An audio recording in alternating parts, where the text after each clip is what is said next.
Hello বন্ধুরা, আমি দেবাশিস দাস, আপনাদের হোস্ট। সান্দাকফু ট্যুরের তৃতীয় ভিডিওয়ে আপনাদের স্বাগত জানাই।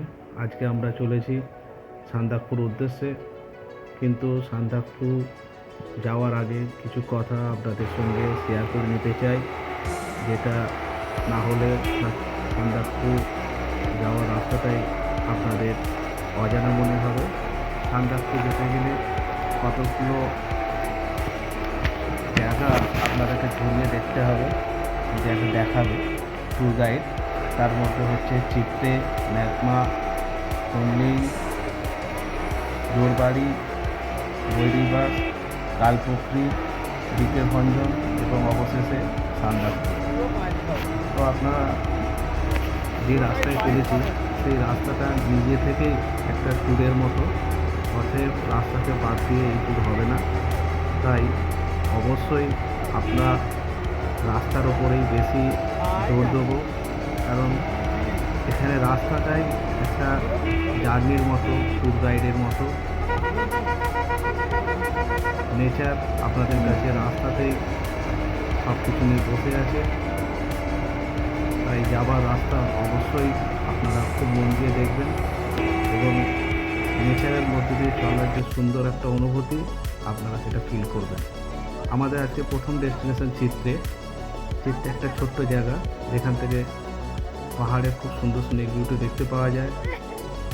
এখানে আপনাদের কিছুক্ষণের জন্য হল্ট করা হবে এবং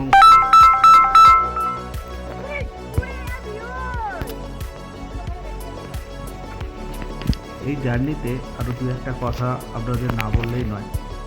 যেমন সৌন্দর্য আপনারা উপভোগ করছেন, সেরকম আপনাদের জেনে রাখা দরকার যে মানেভঞ্জ থেকে সান্দাকফু এই 26 কিলোমিটার রাস্তায় প্রায় 6000 ফুট থেকে আপনাকে 11,000 ফুট পর্যন্ত উপরে চলে যাবে। তাই দৌড়াদৌড়ি করিস না। আমাদের ল্যান্ড রোভারের যে ড্রাইভার যেখানে যেখানে আপনাদের নামিয়ে ঘোরাবে, আপনারা অবশ্যই নেবে কিছুটা সময় কাটিয়ে নেবেন। আমরা এখন চলে এসেছি জোরবাড়িতে। এখান থেকে রাস্তা ভিডিও নিয়েছিস তো? সান্দাকফু যাওয়ার রাস্তায় আপনাদের সিঙ্গনীলা ন্যাশনাল পার্কের গেট পড়বে, যেখানে আপনাদের পারমিট দেখিয়ে তবে সিঙ্গনীলা ন্যাশনাল পার্কের মধ্যে ঢুকতে হবে। অবশ্যই প্রত্যেকের আধার কার্ড আপনাদের সঙ্গে রাখবেন এবং যে কথাটা আমি বলছিলাম, 6000 ফুট থেকে 11,000 ফুট উচ্চতায় আপনাদের নিয়ে চলে যাবে 4 ঘন্টার মধ্যে। তাই ড্রাইভার বন্ধু যেখানে যেখানে আপনাদের দাঁড়াবে সেখানে সেখানে দাঁড়িয়ে আপনারা কিছুটা সময় কাটিয়ে নেবেন। তাতে কি হবে, ধীরে ধীরে আপনারা আস্তে আস্তে হাই অল্টিটিউডে পৌঁছাবেন।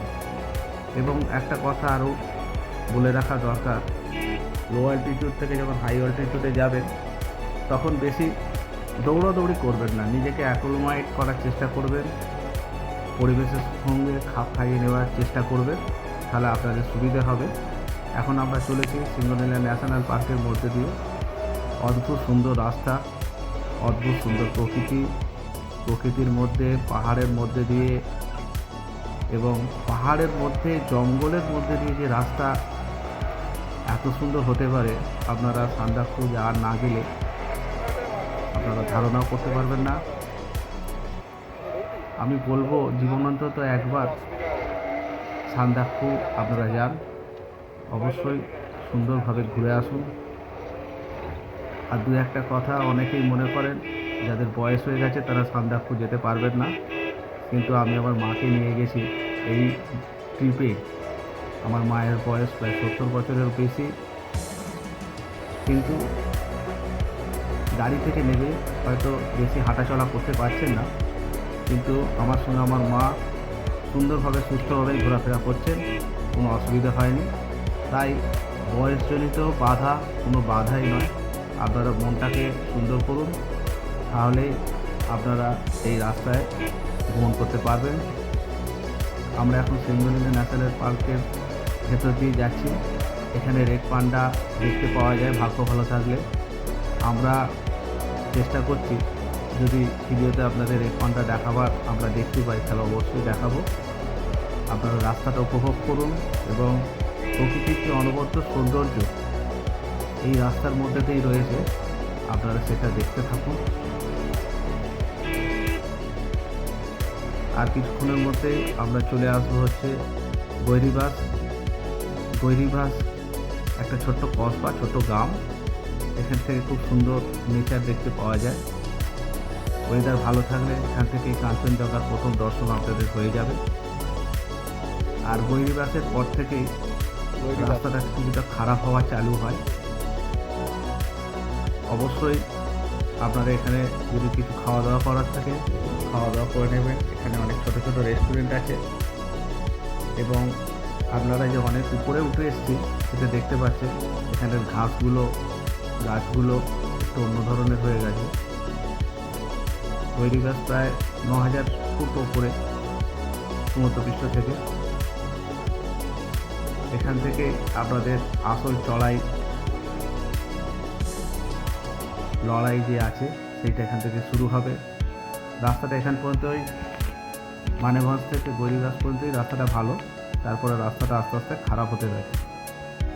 অবশ্যই আমি আরও একবার বলবো, আপনারা প্রত্যেক জায়গাতে দাঁড়িয়ে কিছুক্ষণ করে সময় কাটিয়ে নেবেন, তাহলে সুন্দর অ্যাকুমাইট হয়ে যাবে। দেখতে পাচ্ছেন রাস্তাটা খুব একটা ভালো নয়, আগে গিয়ে রাস্তা আরও খারাপ হতে থাকবে, কিন্তু রাস্তাকে ভয় পাবেন না।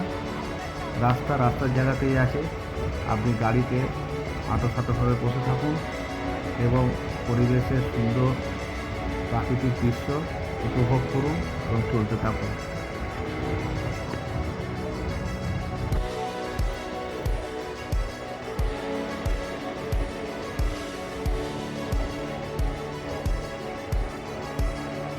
সান্দাকফু যাবার রাস্তায় দু একটা কথা আরও বলে নিই।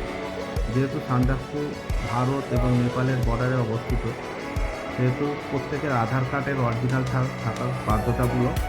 হয়তো সবসময় লাগবে না, কিন্তু এখানে অনেক মিলিটারি বেস আছে, ক্যাম্প আছে, যারা আপনাকে পরিচয়পত্র চাইতে পারে। অবশ্যই আপনারা সঙ্গে রাখবেন আপনাদের পরিচয়পত্র।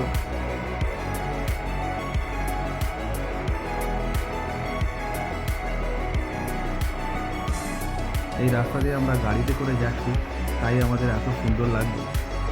সত্যি যদি এই রাস্তা দিয়ে দুকদম হেঁটে এই সিংহনীলা ন্যাশনাল পার্কের মধ্যে দিয়ে যাওয়ার ভিতর, তাহলে খুব সুন্দর লাগতো।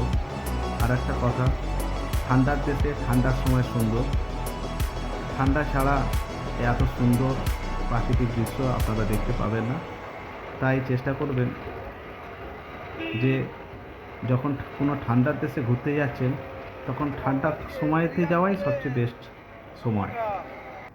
এখন আমরা চলে আসছি আস্তে আস্তে কালপুকুরিতে। কালপুকুরি একটা ছোট্ট জলাশয় আছে, যার রঙটা কালো, তাই এখানের নাম হয়েছে কালপুকুরি। এটা সান্দাকফু কাছাকাছি। এখান থেকে সান্দাকফুর দূরত্ব 6 কিলোমিটার থেকে 7 কিলোমিটার। তাই এখানে কিছুক্ষণ আপনারা সময় কাটিয়ে নিতে পারেন। আর আপনাদের ভাগ্য ভালো থাকলে এখান থেকে আপনারা বরফ বা স্নোফল পেতে পারেন। খুব সুন্দর জায়গা কালপুকুরি।